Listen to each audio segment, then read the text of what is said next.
She looked at him the way hotel staff sometimes look at people who've wandered into the wrong wing, polite on the surface, calculating underneath, already doing math about whether this person is worth the trouble of full attention. He was standing in the marble lobby of the Harrington Grand in Nashville, carrying a canvas duffel over one shoulder and holding the hand of a small girl with two uneven braids. And before he'd finished crossing the threshold, she was already moving toward him. His name was Wyatt Dunbar.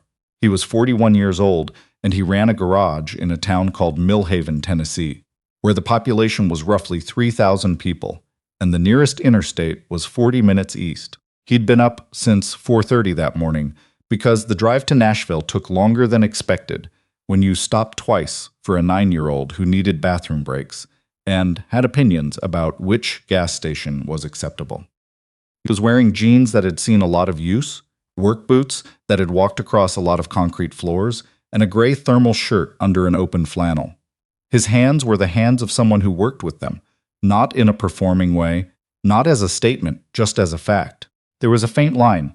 There was a faint line of grease under the nail of his right index finger that he'd noticed in the car and hadn't been able to get all the way out. Walking next to him, gripping two of his fingers with her entire fist, was Della. Della Dunbar was 9 years old and had her father's dark eyes and her late mother's way of tilting her head slightly to the left when she was thinking about something. She was wearing sneakers with small stars on the sides that she'd picked out herself and a jacket that had a smear of what appeared to be grape jelly on the left cuff from breakfast. She had a rolling backpack shaped like a ladybug. She had been promised she could see the city from high up, and she had not forgotten this promise, and she was going to hold on to it the way 9-year-olds hold on to promises. Absolutely, and without negotiation. "Is this the tallest building we're staying in?" she asked, looking up at the atrium ceiling. "It's pretty tall," Wyatt said. "How many floors?" 22. She considered this with the seriousness she applied to most information. "I want to see all the way to the river." "We'll find a window," he said. The woman who intercepted them before they reached the front desk was Kendall Briard. Not the Kendall who ran front desk operations, but the hotel's VIP Concierge Manager, 33 years old, 6 weeks into the position, still carrying the particular alertness of someone trying to prove they were the right person for the job. She had sharp, careful eyes and a blazer that had been pressed that morning, and a smile that arrived exactly half a second after it should have. "Good evening," she said, and looked at Wyatt's duffel, then at his boots, then at his face. "Are you here for check-in?" "We are," Wyatt said. "Wonderful. Can I ask, are you here for the conference?" "The Autotech Summit, yes." Something moved across her expression, not skepticism exactly, more like recalibration. "And your name?" "Dunbar, Wyatt Dunbar." She smiled again. "Let me pull that up." She moved toward the concierge desk rather than directing him to the standard check-in line, which Wyatt noticed. He also noticed the way her fingers paused over the keyboard when she found whatever she was looking at. "It looks like." She stopped, scrolled, stopped again. "I'm seeing a Dunbar, but it looks like there may have been a modification to the reservation." "What kind of modification?" "The system is showing a standard room rather than..." She looked at the screen again. "I want to make sure I have this right. Give me just a moment." Della tugged on Wyatt's hand. "Dad," she said in a low voice, the way she did when she wanted to say something and wasn't sure if now was the right time. "Yeah. Why is she looking at us like that?" He looked down at her. "Like what?" Della thought about it. "Like she's trying to figure out if we made a mistake coming here." Wyatt said, "She's just checking the computer." But he'd heard the same thing in Della's voice that he'd heard in his own head the moment Kendall's smile had recalibrated, and he knew his daughter wasn't wrong. What Kendall had found in the system was a note attached to the Dunbar reservation, added at 9:47 that morning by someone with concierge manager access. The note read, "Reservation updated per conference coordinator request. Room reassigned from Keynote Speaker Suite, floor 19, to Standard Queen, floor 4. No VIP amenities, no conference host designation." She had not added that note. She was certain she hadn't added it. But it was in the system under her credentials, and the reservation had been modified, and the man standing in front of her with engine grease under one fingernail was claiming to be a conference speaker, and none of it was adding up in a way that felt comfortable. "Mr. Dunbar," she said carefully, "I'm seeing some discrepancy in our system. I want to get this sorted out properly. Is it possible there was a mix-up with your registration?"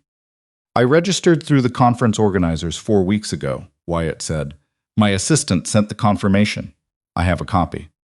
"Of course. I want to make sure we have the right." She hesitated. "Would you mind stepping to the side while I contact our conference liaison, just so we can get clarity?" Wyatt looked at her for a moment. He was good at reading rooms. He'd spent 15 years in conference rooms at an automotive company where being good at reading rooms was survival, and another 3 years running a business where it was just common sense. He read this one clearly. She wasn't sure he belonged here. Not because of the reservation confusion.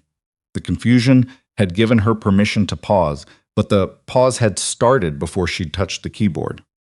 He said, "Sure," because making a scene in a hotel lobby with his daughter standing next to him was not something he was interested in. "We'll wait." They found 2 chairs near the windows at the edge of the lobby. Della pressed her face to the glass and looked out at the Nashville street below, the evening traffic, the lit signs, the particular alive quality of a city going about its Thursday business. "Dad," she said, her breath making a small fog circle on the window. "Yeah. Can we get room service tonight?" "Probably." "Can I get the pasta?" "We'll see what they have." She turned back to the window. Wyatt sat and looked across the lobby at Kendall, who was on a phone call at the concierge desk, her back partially turned. He watched her posture. It was the posture of someone who was trying to solve a problem and was discovering the problem was bigger than expected. He wasn't angry yet. He was tired, and something underneath the tired was moving toward angry, but he kept it down because Della was right next to him watching the street, like it was the most interesting thing she'd ever seen. And whatever happened in this lobby in the next 20 minutes, she was going to take some version of it home with her, and he was particular about what she took home. He pulled out his phone and texted his assistant, Marlene, who had driven up separately and was supposed to arrive within the hour. "Change of plans. Get here as soon as you can. Bring the portfolio." 3 dots appeared. "Then on my way. 20 minutes." He put the phone away. Kendall came back 7 minutes later. Her expression had changed. Not to warmth. She wasn't there yet, but to something more careful, more managed. "Mr. Dunbar, I've spoken with the conference liaison, and there does appear to be some kind of administrative issue with your registration. I want to assure you we're going to get it sorted out. In the meantime, would you like to take a seat in our lounge while—" "I'll wait here," Wyatt said. "Of course." She glanced at Della. "We have complimentary lemonade for our younger guests if—" "I'm okay," Della said without turning from the window. Wyatt almost smiled. He didn't. Marlene arrived in 17 minutes, not 20, which was consistent with her general approach to things she considered urgent. She was 56 years old, 4'11", and carried a leather portfolio the size of a small briefcase with the calm of someone who had walked into difficult rooms before and found them manageable. She wore sensible shoes and a blazer she'd had for 8 years, and an expression that communicated without words that she had already assessed the situation and formed an opinion. She introduced herself to Kendall by name and company. Then she placed the portfolio on the concierge desk and opened it. "Wyatt Allen Dunbar," she said, and her voice was not loud. It was simply clear. "Invited keynote speaker, Autotech Innovation Summit. Holder of 3 active U.S. patents in hybrid thermal management systems.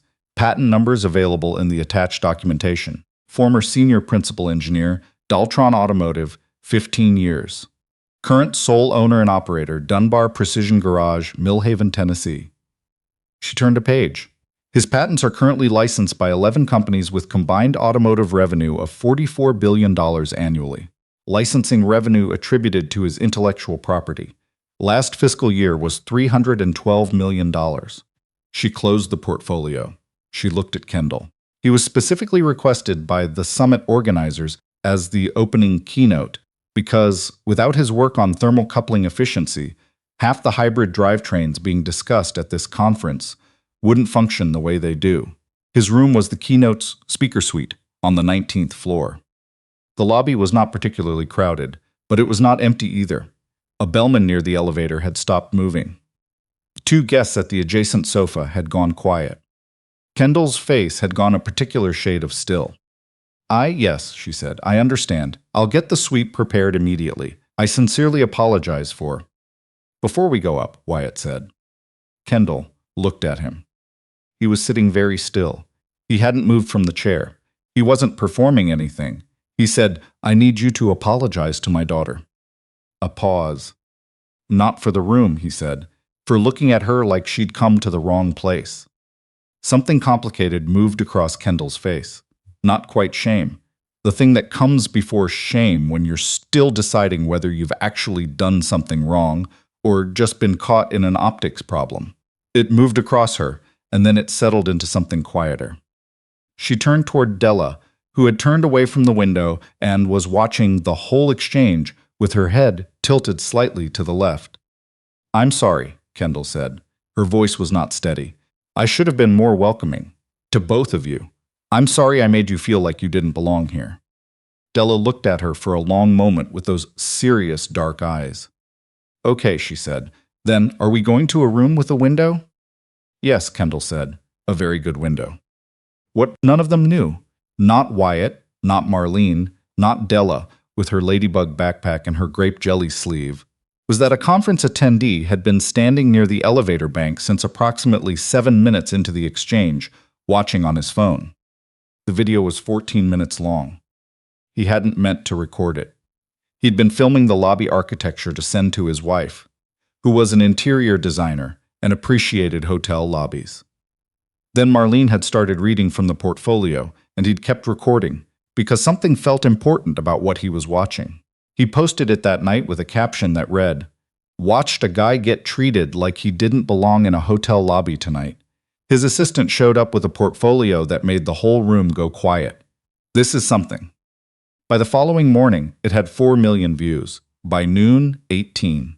By the time Wyatt stepped to the podium for his keynote at 2 in the afternoon, on Friday, 41 million people had seen the moment Marlene closed the portfolio. The comments were not all the same, but they rhymed. People who had been looked at across a counter and found insufficient. People who had walked into rooms and felt the temperature shift before they'd said a word. People who'd shown up to something they'd earned and been made to prove it in a way. Nobody else in the room was asked to prove anything. They found Wyatt in his flannel and work boots in that marble lobby and recognized something true. Some of them, if they were honest, recognized Kendall too. Kendall was not online at 6 in the morning when the numbers started moving. She was in her apartment, not sleeping, with 3 different browser tabs open, and the sick arithmetic of someone adding up the same numbers over and over and arriving at the same answer. She'd made an assumption. She'd acted on it. She'd been wrong in a very visible way, and she was now sitting inside the consequence. But underneath the consequence, if she was honest, and the past 8 hours had made honesty feel necessary in a way it hadn't before, she kept returning to one specific thing. Before she'd touched the keyboard, before the reservation confusion gave her something to point to, in the 2 seconds between seeing him walk through the door and going to meet him, she had already decided something. The duffel, the bzoots, the grease under the nail that she'd noticed without meaning to. She'd assembled them into a conclusion before he'd said a word. And the conclusion had been wrong. And she knew exactly why she'd assembled them that way. She sat with that for a long time. The hotel's general manager called her at 8. The conversation was professional and not comfortable. By 9, she was sitting in front of her laptop, writing something that was not a corporate statement and not a prepared talking point. She was writing what had actually happened, in the plain language of someone who had decided that protecting herself was less important than being accurate. It took her 2 hours. She crossed out 3 paragraphs that were still trying to soften it. She rewrote them. The statement went up at noon under her own name, not the hotel's. It said, among other things, that she had looked at a man and made a decision about him that she had no basis to make, that the reservation confusion had given her a reason to pause, but she had been pausing before that. She said that she had acted on something she hadn't examined, and that not examining it was not an excuse for it. She said that the little girl had done nothing except exist in that lobby, and she had made her feel like a question mark, and she was sorry for that specifically, and not in a vague way. She did not mention the note in the reservation system. She had discovered it at midnight and had been staring at it since, but she had been advised by the hotel's legal team to keep that contained while they investigated.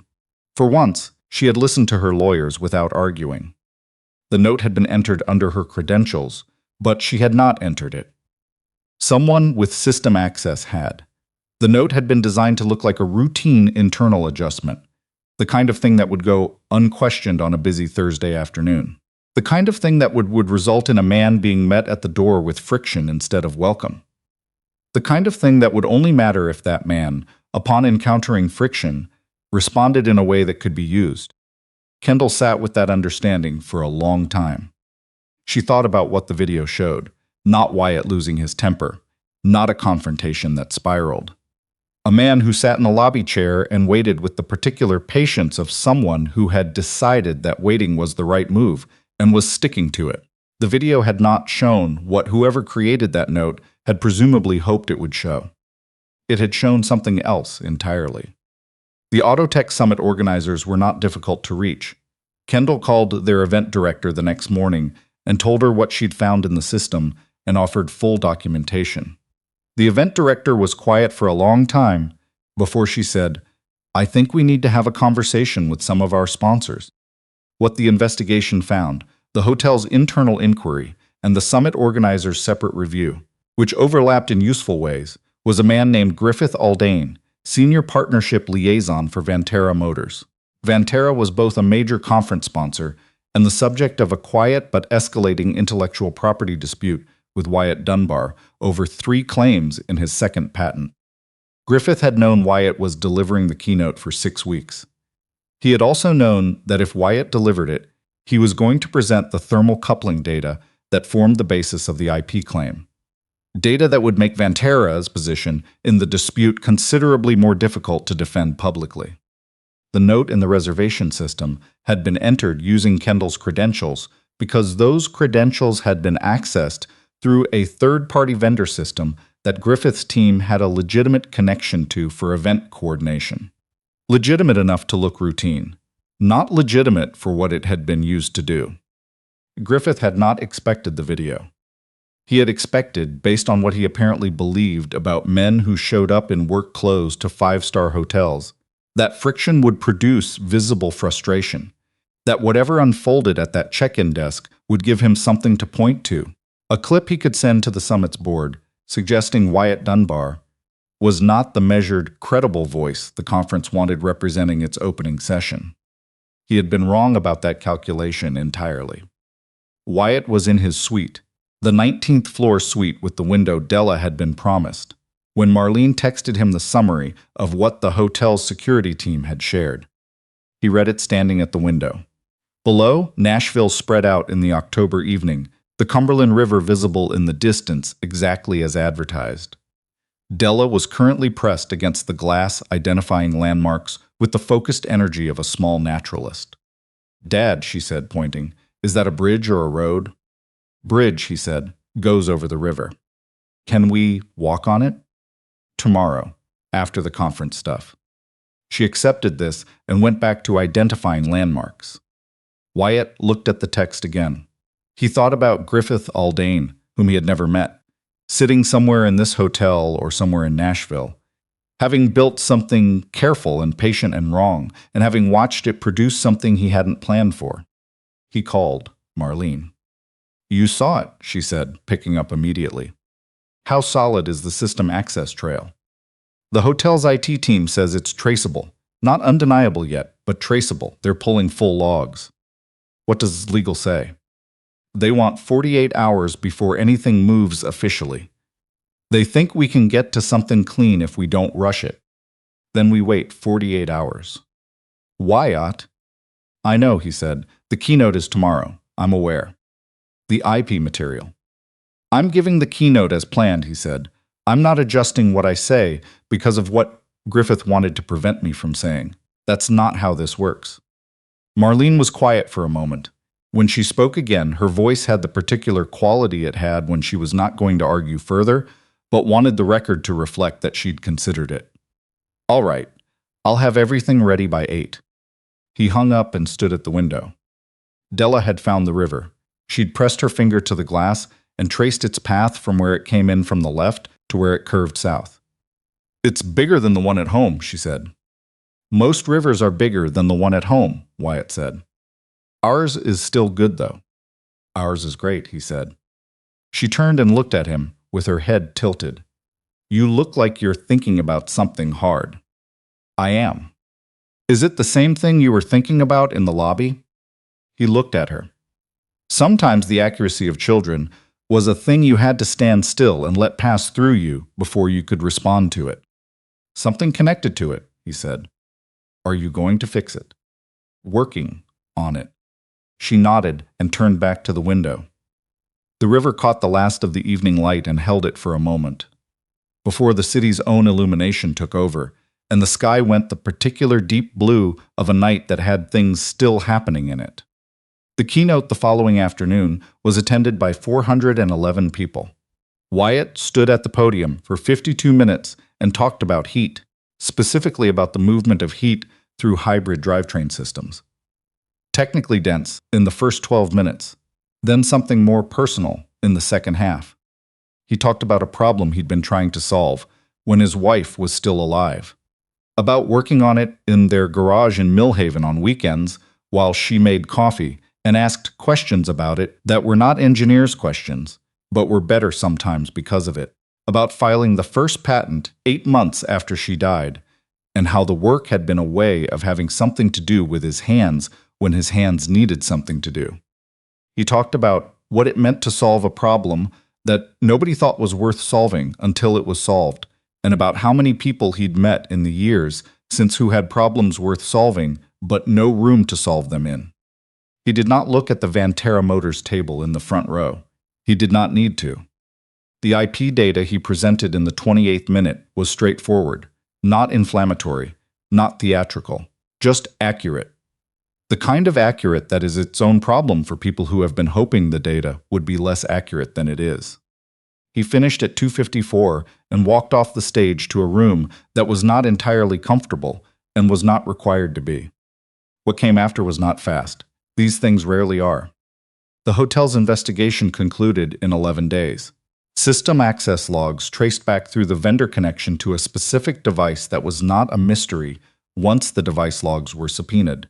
Griffith Aldane's name appeared in the documentation in the specific way that names appear when someone has been careful but not careful enough. He was terminated by Vantara Motors 6 days after the documentation reached the summit's board. The IP dispute was referred to the relevant authorities 2 weeks later with considerably more supporting material than it had previously contained. Kendall kept her position. Not without difficulty. There had been a week in which the question was genuinely open, and she had not tried to influence the answer by performing more contrition than she felt. She'd said what she'd done, what she understood about it now, and what she intended to do differently. Then she waited for the outcome without lobbying for it, which was itself something she'd had to learn. She called Wyatt 3 weeks after the lobby, not to ask him for anything. She said she wanted to tell him, in a context that wasn't a public statement, that she was sorry for what his daughter had seen, that she'd thought about it more than anything else from that night. Wyatt was quiet for a moment on his end. She heard what might have been the garage, a faint metallic undertone, the distant sound of something mechanical being set down. "I heard you," he said.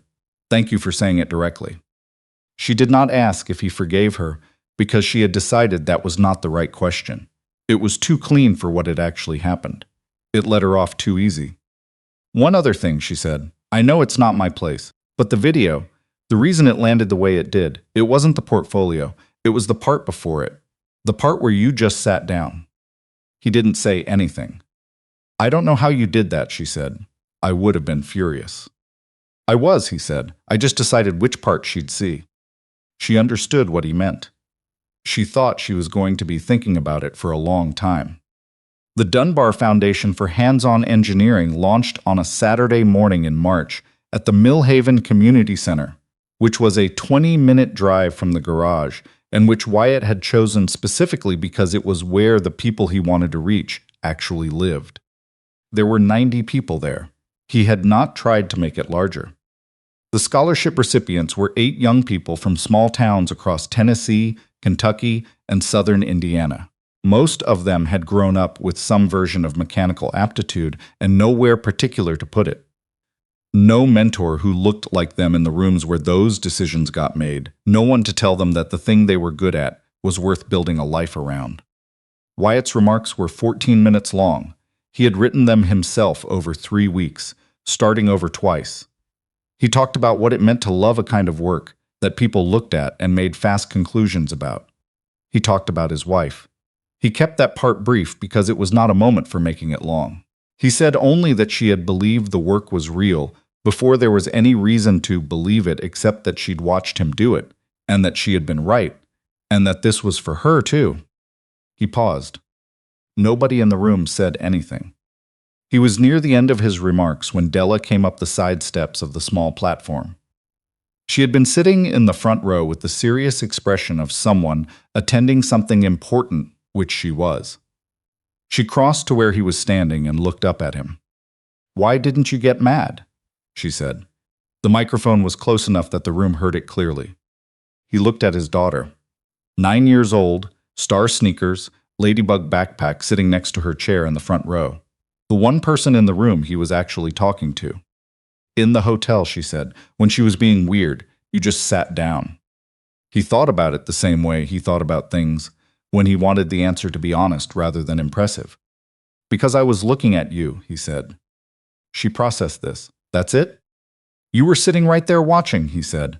"And I decided what I wanted you to see was someone who didn't need to prove anything. Not because I wasn't angry. I was. But anger is quick and loud and it leaves fast. I wanted to show you something that would stay longer." Della tilted her head slightly to the left. "What does it leave?" she said. He thought about that one for a moment. "More room," he said, "for what comes after." She considered this with the seriousness she applied to bridges and rivers, and the size of the Millhaven Creek compared to the Cumberland. Then she said, "Okay," and walked back off the platform exactly the way she'd come on, unhurried, as if this had been a scheduled item she had now completed. The room was quiet for 2 full seconds. Then someone started clapping, and then everyone did. After the ceremony, Wyatt stood with Della in the community center parking lot, while the scholarship recipients took photographs inside, and the organizers broke down the folding tables. The air was cold but not uncomfortable. Della had found a stick somewhere and was drawing lines in a patch of gravel with it. "Dad," she said. "Yeah." "That one girl who got the scholarship, Reyes. The one who fixes motorcycles." "Yeah." "She's going to be good," Della said. "You could tell." "Yeah," he said. "I think so too." Della made one more line in the gravel. "Mom would have liked today." He looked at her. The afternoon light was the particular kind that March produces in Tennessee when it can't decide between winter and something warmer, pale and tentative, like it's waiting to see how things go. "Yeah," he said. "She really would have." Della nodded once, satisfied, and threw the stick into the grass at the edge of the parking lot. She picked up her ladybug backpack and reached up and took 2 of his fingers with her whole fist, the same way she'd been doing since she was 3 years old, and had not yet decided it was babyish. They walked to the truck together, and the parking lot was quiet around them. And Millhaven went about its Saturday the way small cities do, without any awareness of what had happened in a hotel lobby 5 months earlier, or what a man with engine grease under his fingernails had decided in a moment that nobody had clapped for, that nobody had even been watching yet, in 2 lobby chairs by a window while his daughter traced fog circles on the glass. He'd made a choice, the kind that doesn't announce itself, the kind that lives in the quiet between what you felt and what you showed. In the particular distance between anger and action that is sometimes the longest distance a person travels, and the one that matters most when a child is watching. Della climbed into the passenger seat and found her book in her backpack and opened it before he'd started the engine. "Ready?" he said. She was already reading. He drove them home through the Tennessee afternoon, past the fields still showing last year's stubble, past the turnoff for the garage and the water tower that said Mill Haven in letters that had been fading for years and would keep fading, and still be readable for a long time yet. He didn't feel like he'd won something. He felt like he'd kept something, something he'd had before the lobby and before the video and before all of it. Something he hadn't been willing to hand over for the price of being right in public. Something that was still whole and still his, and still worth exactly what he'd always understood it to be worth, which was more than the room, more than the suite, more than the number Marlene had read aloud in that quiet marble lobby. He kept his eyes on the road. Next to him, Della turned a page.